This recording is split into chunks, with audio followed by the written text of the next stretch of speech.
오늘 우리가 읽은 본문을 보면은 한 중풍병자를 예수님께서 고쳐주신 그런 이야기가 나옵니다.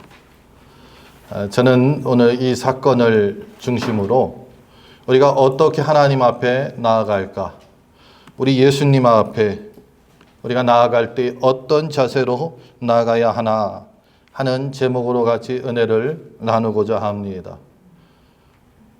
우리가 본 오늘 본문 이전에 어제 새벽에 우리 같이 나눈 말씀인데요.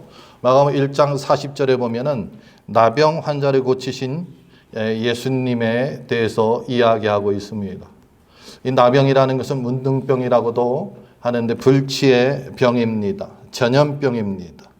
절망 가운데 살아가던 그 나병 환자의 병을 고쳐 주셨습니다. 그리고 그 일이 있은 후 예수님의 능력에 대한, 예수님의 이적에 대한 소문이 퍼져나갔습니다. 오늘날도 그렇죠. 어느 병원에서 병을 잘 고치더라 하면은 그 병원에 줄 서는 것과 같이 예수님의 능력에 대한 소문이 그 지방에 두루 퍼져 나갔다는 거예요. 그리고 그 소문을 들은 사람들 가운데에 병이 있는 사람들은 예수님을 찾아 나왔습니다. 예수님을 만나기 위해서 나왔고, 병을 고치기 위해서 나왔고, 혹시나 하는 심정으로 나왔고, 그리고 절망 가운데에 절박한 심정으로 예수님을 찾아 나왔습니다.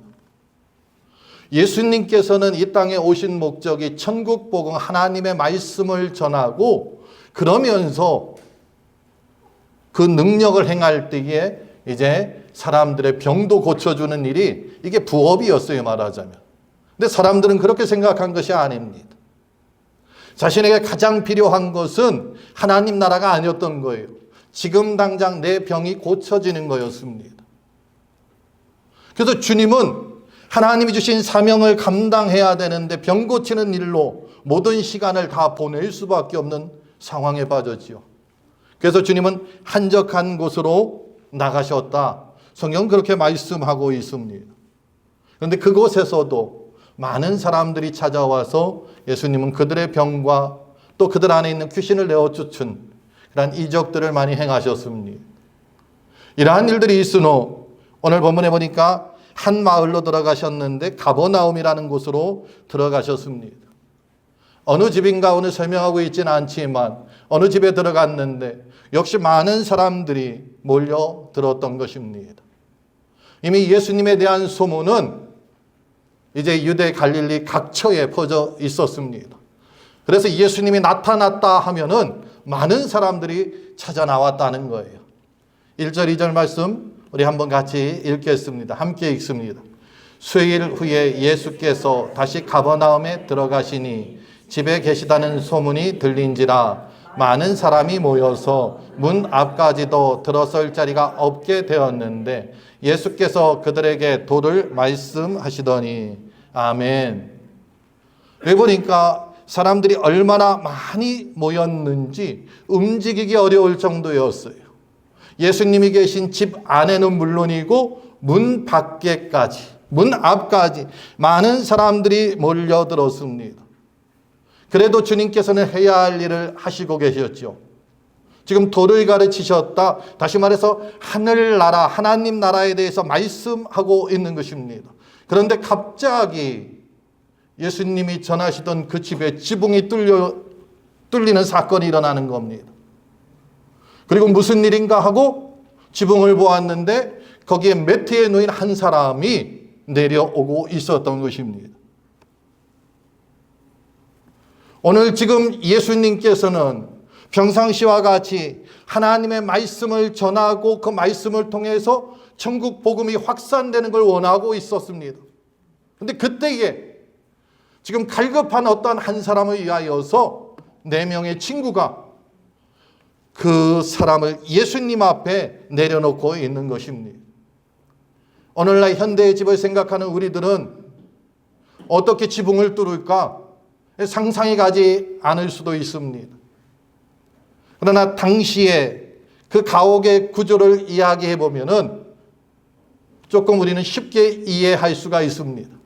당시의 집들은 사각의 기둥에 위에 집이 평평하게 했는데요, 작은 나무까지 그것을 얼기설기해서 덮어 놓습니다. 그리고 그 위에 숲을 같은 거, 집 같은 거, 그런 거하고 진흙을 이겨서 그것을 덮어 놓는 거예요.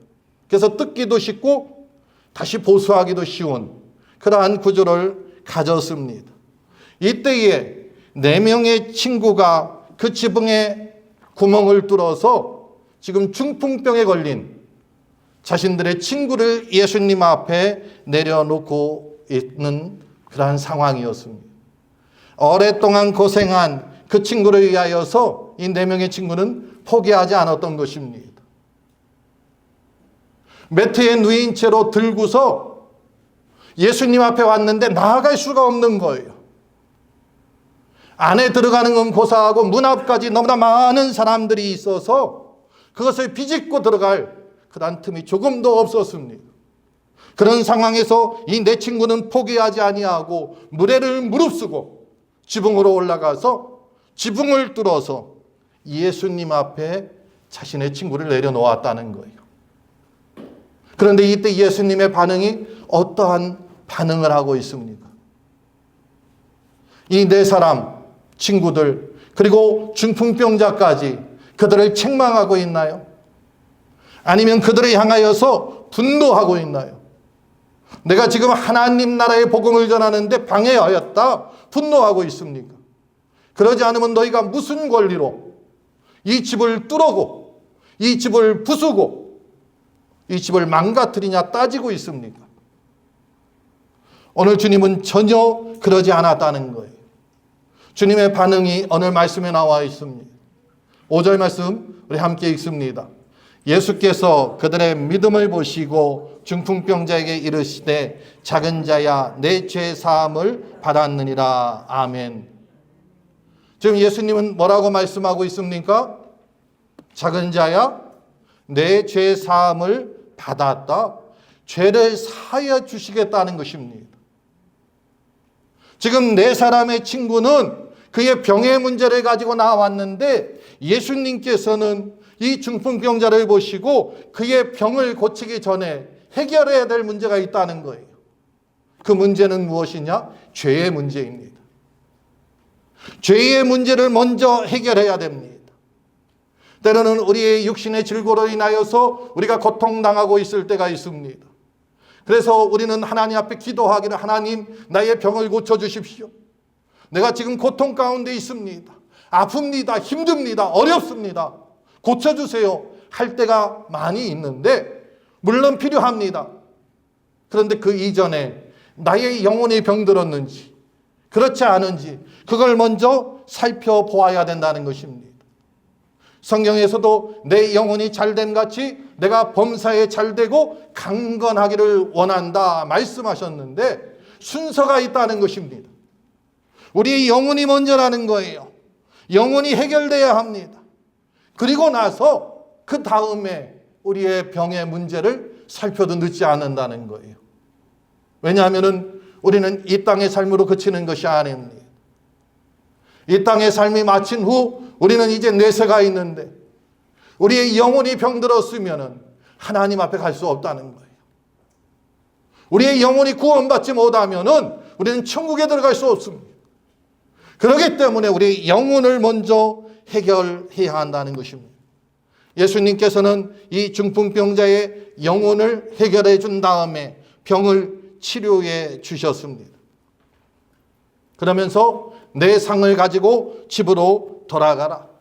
그러자 이 병자는 곧장 일어나서 자신이 누워서 왔던 매트를 가지고 집으로 돌아갔다는 것입니다. 이것이 오늘 우리가 읽은 본문의 내용입니다. 이 내용을 읽고 그렇구나 정말 감탄하고 그쳐서는 안 된다는 거예요. 여기서 우리가 놓치지 않아야 할 것이 있습니다. 이 중풍병자는 어떻게 예수님 앞에 나아갔길래 자신의 문제를 해결받았나? 이 중풍병자는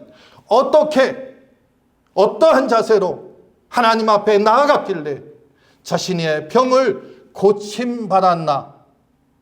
우리는 거기에 집중해야 한다는 것입니다. 그는 어떻게 하나님 앞에 나아갔을까요? 오늘 5절 말씀 우리 다시 한번 읽어볼까요? 같이 읽습니다. 예수께서 그들의 믿음을 보시고 중풍병자에게 이르시되 작은 자야 내 죄사함을 받았느니라 하시니 아멘. 여기 보니까 예수께서 무엇을 보셨다고요? 그들의 믿음을 보셨다는 거예요. 때로는 예수님께서 믿음도 보시지 아니하고 때로는 예수님께서 그들의 어떠한 정성도 보시지 아니하고 감사도 보시지 아니하고 그냥 병을 고쳐주시는 그러한 때도 있습니다. 우리가 지난주에 살펴보았듯이 귀신 들린 자에게 그 귀신을 쫓아낼 때는 그의 믿음을 보신 것이 아니에요. 그게 다른 것을 보시지 않았습니다. 그냥 그가 불쌍히 여김을 받아서 고침받은 그러한 사건도 있습니다. 근데 오늘은 믿음을 보셨다는 거예요. 이것은 무엇이냐? 우리가 해야 할 것이 있다는 겁니다. 내가 해야 할 바가 있고 하나님이 우리에게 주시는 것이 있다는 거예요. 그것은 하나님의 영역이지만 내가 해야 할 것은 내가 해야 한다는 것입니다. 그것은 무엇이냐? 믿음이라는 거예요. 우리는 하나님 앞에 나아갈 때 믿음으로 나와야 합니다. 믿음이 있을 때에 하나님의 역사가 나타난다는 것입니다. 믿음은 하나님의 역사를 일으키는 원동력이 된다는 것입니다. 우리가 믿음으로 나아갈 때 하늘문이 열립니다. 우리가 믿음으로 나아갈 때에 때로는 우리 앞에 있는 장애물과 육신의 질고를 넘어갈 수 있다는 것입니다. 그래서 오늘 예수님께서는 그들의 믿음을 보시고 말씀하고 있습니다. 여러분, 이상한 것이 있지 않나요? 중풍병자는 지금 한 사람인데 예수님은 그들의 믿음을 보시고 이걸 보니까 중풍병자가 아니라 그 친구들의 믿음을 보았구나. 우리 이렇게 생각할 수 있습니다. 맞습니다. 친구들의 믿음을 본 거죠. 그런데 친구들만 그런 것이 아니라 중풍병자도 믿음이 있었다고 저는 생각을 합니다. 이 5명의 믿음을 본 것입니다. 한 사람의 믿음도 아니고 4사람의 친구의 믿음만 본 것도 아니고 4+1 5사람 모든 사람의 믿음을 보셨다는 거예요. 왜 그럴까요? 그 내 친구가 중풍병자를 데려온다 할지라도 그의 동의 없이는 아마 데려오지 못했을 거예요. 나는 부끄러워서 많은 사람 앞에 나설 수 없어. 가기 싫어. 발버둥 친다면 나오기 어렵겠죠. 또 반대로 이 중풍병자가 내 친구를 불러서 나를 좀 데려다 달라 한다 할지라도 내 친구는 아무리 예수가 그런 소문이 있어도 내 눈으로 보지 못해서 믿지 못해. 그러면은 역시 주님 앞에 나오지 못했을 것입니다. 그런데 오늘 이 내 친구는 중풍병자를 데리고 왔습니다. 이 5명이 믿음이 하나가 됐다는 것입니다. 우리는 이것이 중요합니다. 우리의 문제를 가지고 나 혼자 주님 앞에 나와서 엎드려 간구하고 울부짖고 부르짖을 수 있습니다. 그러나 때로는 나 혼자의 힘보다 2사람, 3사람의 힘으로 나아갈 때에 역사하는 힘이 더 크다는 것을 우리는 믿어야 될 줄 압니다. 오직 믿음으로 우리는 나아갈 때에 주의 역사를 본다는 것입니다. 그래서 성경은 오직 의인은 믿음으로 말미암아 산다 하고 말씀하고 있습니다. 뿐만 아니라 믿음의 기도는 병든 자를 구원한다. 그뿐만 아니죠. 믿는 자들에게는 이런 표적이 따르리니 예수의 이름으로 귀신을 내어 쫓고 병자들에게 손을 얹은 즉 나음이 있느니라. 성경을 통해서 살펴볼 때에 믿음이라는 것은 우리 하나님을 향하여서 나아가는 우리 구도자들에게는 가장 중요한 것입니다. 우리에게는 믿음이 있어야 된다는 거예요. 아무리 작은 믿음이라도 정말 겨자씨만한 믿음이라도 믿음이 있을 때에 하나님의 역사가 일어난다는 것을 기억하시기 바랍니다. 그들이 이 병자를 어깨에 메고 예수님이 계신 집 앞에 왔을 때 더 이상 나갈 수가 없습니다. 그들이 생각해낸 묘하는 지붕을 뚫는 것이었는데 거기에는 믿음이라는 것이 뒷받침됐다는 거예요. 주님 앞에 나가기만 하면은 내 친구의 병은 나을 것이다. 그 병자도 내가 예수님 앞에 가기만 하면은 내 병이 나을 것이라는 믿음이 있었기에 그 지붕을 뚫은 거죠. 그냥 상상해 보세요. 멀쩡한 집을 지금 뚫고 있습니다. 여러분 어떻게 하겠습니까? 그 사람을 용서하고 형제요, 친구요, 환영하겠습니까? 우리가 잘 아는 사람이라 할지라도 따지겠죠. 그리고 내 생각으로 이해되지 않을 때에 그를 고발할 수도 있습니다. 잘못되면은 지금 이 내 친구와 중풍병자는 병을 고치는 것은 고사하고 더 어려운 일에 빠질 수도 있다는 것입니다. 그러나 그들은 그 모든 것을 감내할 만한 믿음이 있었다는 거예요. 저와 여러분에게도 이 내 친구와 같은 중풍병자와 같은 그러한 믿음이 있기를 주의 이름으로 축복합니다. 한 가지 더 생각해 보면은 그들은 사랑으로 하나님 앞에 나아갔기 때문에 그들의 문제를 해결했다는 것입니다. 믿음은 하나님의 역사를 일으키는 원동력이라고 말씀드렸습니다.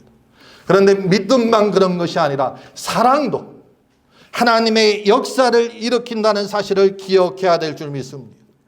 그러므로 오늘 마가복음 2장 1절부터 12절에 나오는 이 한 사람의 중풍병자 그 이야기는 믿음의 이야기뿐만 아니라 사랑의 이야기라는 것입니다. 이 네 명의 친구는 오랫동안 앓은 자신의 친구를 위하여서 믿음을 가지고 주님 앞에 나가면 고침받을 거라는 믿음을 가지고 나아갔는데 믿음만 갖고 나아간 것이 아니라 사랑도 함께 가지고 나아갔다는 것입니다. 오늘 말씀 같이 읽습니다. 3절입니다. 사람들이 한 중풍병자를 네 사람에게 메워가지고 예수께로 올세. 아멘. 여기 보면 사람들이 한 중풍병자를 네 사람에게 메워가지고 이 네 명의 친구만 그를 생각한 것이 아니었다는 거예요.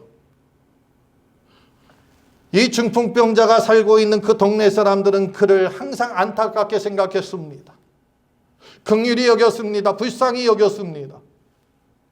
그런데 어느 날 한 소문을 들었는데 예수라는 사람이 병자를 고쳤다는 거예요. 귀신을 내어 쫓고 문둥병자를 고쳤다는 소문을 들었습니다. 그런데 그 소문의 당사자 예수라는 사람이 지금 우리 마을에 왔다는 거예요. 옆 동네에 왔다는 거예요. 그 소식을 듣고 마을 사람들은 가장 먼저 누구를 생각했느냐? 이 중풍병자를 생각했다는 거예요. 그를 불쌍히 여기고 긍휼히 여기고 안타깝게 여겨서 그 동네에서 건장한 그 중풍병자의 4명의 친구를 뽑아서 그를 데리고 예수님 앞에 나아가라. 지금 이렇게 권하는 그런 모습이죠. 그래서 사람들이 한 중풍병자를 4사람에게 메워가지고 온 동네 사람들이 하나가 되어서 그를 데려갔다는 것입니다. 가는데 장애물이 있었다고 했죠. 그를 향한 지극한 사랑이 없으면 아이고 오늘 아니면 안 될까? 내일 와도 되고 언젠가 주님 또 오시겠지. 사람들 없을 때 가면 되지. 돌아갈 수도 있습니다. 그러나 이 4명의 친구들은 그러지 않았어요. 자신의 친구, 지금 아파 누워있는 그 친구를 향한 온 동네 사람들이 어떠한 사랑을 가지고 있는지 그가 알았다는 것입니다. 그래서 오늘 아니면은 내일 오면 되지가 아니고 오늘 아니면은 안 된다는 생각을 가졌다는 거예요. 그래서 장애물도 무릅쓰고 지붕으로 올라갔던 것입니다. 성경에 보면은 우리 주님께서 이 땅에 오셔서 많은 사람들을 사랑하고 긍휼히 여겼습니다. 그런데 모든 사람을 그런 것이 아닙니다. 어떠한 사람들을 향하여서는 주님께서는 대노하셨습니다. 그 사람들은 바리새인과 서기관들이죠. 그들을 향하여서 독사의 자식들아 책망하고 있는 것을 보게 됩니다. 그런데 그들의 모습을 한번 생각해 보세요. 그들은 구약의 율법을 철저하게 지키기 위해서 노력했습니다. 그래서 뿌리에 11조까지 드렸다고 성경은 말씀하고 있습니다. 그러나 일주일에 2번씩 금식하였고요. 하루에 3번 하나님 앞에 기도하였습니다. 얼마나 완벽한 모습의 신앙인의 모습이었습니까? 근데 그들은 사랑이 없었고요. 믿음이 없었습니다. 율법적으로 율법을 지키는 그러한 사람들이었어요. 그래서 우리 주님은 화 있을 진저 외식하는 서기관들과 바리새인들이여 하면서 책망했던 것을 보게 됩니다. 근데 오늘 사랑을 가지고 자신의 친구를 고치기 위하여서 지붕을 뚫은 이 무례한 행동에 대해서 주님은 전혀 책망하지 않았다는 것입니다. 그뿐만 아니죠. 지붕을 뚫어서 그 중풍병자를 내리기 전까지 예수님은 그 방 안에서 무엇을 하고 있었습니까? 오늘 말씀해 보니까 도를 가르치고 있었다. 천국 복음을 전하고 있었다는 것입니다. 하나님 나라를 전파하고 있었다는 것입니다. 말씀하고 있는 거예요. 설교하고 있는 거예요. 그런데 그것을 방해했다는 거예요. 그런데 그 방해한 거에 대해서 전혀 책망하지 않고 있습니다. 왜냐하면 주님께서 이 땅에 오셔서 천국 복음을 전하는 것도 우리 인간을 향한, 사람을 향한, 피조물을 향한 사랑 때문에 그러는 것입니다. 사랑 때문에 희생하고 사랑 때문에 헌신하는 것입니다. 이 땅에 사랑받은 사람이 참 많이 있습니다. 그런데 자신의 친구의 사랑으로 인하여서 왕이 된 사람이 있죠. 우리가 잘 알고 있는 다윗입니다. 이 다윗은 자신의 친구 요나단, 어찌 보면 요나단이 왕이 되어야 되는데 그 요나단의 사랑으로 인하여서 그는 이스라엘의 2대 왕이 되었습니다. 그것으로 볼 때 이 다윗은 행복한 사람이고 복받은 사람이죠. 요나단의 사랑을 성경이 이렇게 말씀하고 있습니다. 18장 1절에 보면 다윗이 사울에게 말하기를 마침에 요나단의 마음이 다윗의 마음과 하나가 되어 요나단이 그를 자기 생명같이 사랑하니라. 요나단이 다윗을 사랑하는데 생명같이 사랑했다는 거예요. 하나 됐다는 거예요. 그뿐만 아니죠. 20장 17절 말씀인데 우리 한번 같이 읽어봅니다. 자, 다윗에 대한 요나단의 사랑이 그를 다시 맹세하게 하였으니 이는 자기 생명을 사랑함 같이 그를 사랑함이었더라. 아멘. 자기 생명을 사랑함 같이 사랑했다는 거예요. 진실한 사랑, 진실한 친구, 내 생명같이 사랑하는 그 친구가 있는 이 다윗은 행복한 사람이었고 뿐만 아니라 성공한 사람이 되었던 것을 보게 됩니다. 근데 사랑에는 항상 희생이 뒷받침되는 것을 여러분 아십니까? 아마 우리 자매님들은 너무나 잘 알 거예요.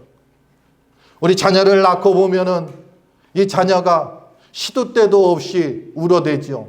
밥 달라고.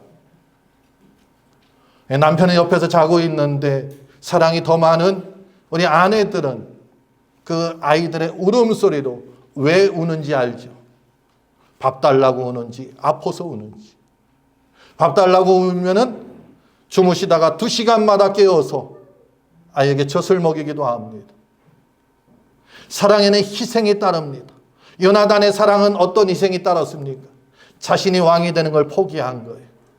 하나님의 뜻을 따라간 것입니다. 제가 믿음으로 나아갈 때 말씀드렸지만 이 4명의 친구들은 남의 지붕을 뚫었기 때문에 그들은 배상해야 될 책임이 뒤따르고 있습니다. 잘못하면은 지붕을 뚫을 때 밑에서 어떠한 사람이 떨어지는 어떤 그 흙더미에 아니면 나뭇가지에 찔려서 다치기라도 하면 형사사건이 될 수도 있는 것입니다. 그런데 그런 것이 문제가 되지 않았어요. 내가 사랑하는 내 친구를 위해서는 내가 조금 희생해도 괜찮다는 것입니다. 여러분, 우리 주변에 보면 죽어가는 영혼들이 있지요. 우리 하나님은 그 죽어가는 영혼들, 아니 죽어가는 영혼이라고 우리가 하면 안 되죠. 이러니까 우리의 어떠한 그 뭐라고 해야 되나요? 우리의 생각 속에, 우리 의식 속에 별거 아닌 거로 생각이 돼요. 죽어가는 영혼이 아니라 지옥행을 지옥이 예정된 그런 영혼들이 있죠. 주님은 그들을 위해서 이 땅에 오셨고 우리에게 말씀하셨습니다. 오늘 우리가 찬양을 하면서도 주님께서 우리에게 말씀하셨습니다. 가사에는 부탁이라고 나오지만 말씀이 아니고 명령하신 거죠. 너희는 세상에 가서 많은 사람도 아니에요. 모든 사람들에게 복음을 전하라는 거예요. 왜? 그들은 지금 지옥 가고 있으니까. 다음 종착역이 없어요. 지옥이에요. 거기서 건져내야 됩니다. 그러지 않으면 그의 종착역은 지옥입니다. 불쌍히 여기고 긍휼히 여긴다고 하면 우리는 그들이 지옥행 열차에서 뛰어내리게 해야 한다는 것입니다. 그리고 우리 주님을 믿음으로 천국 백성이 되게 인도해야 한다는 것입니다.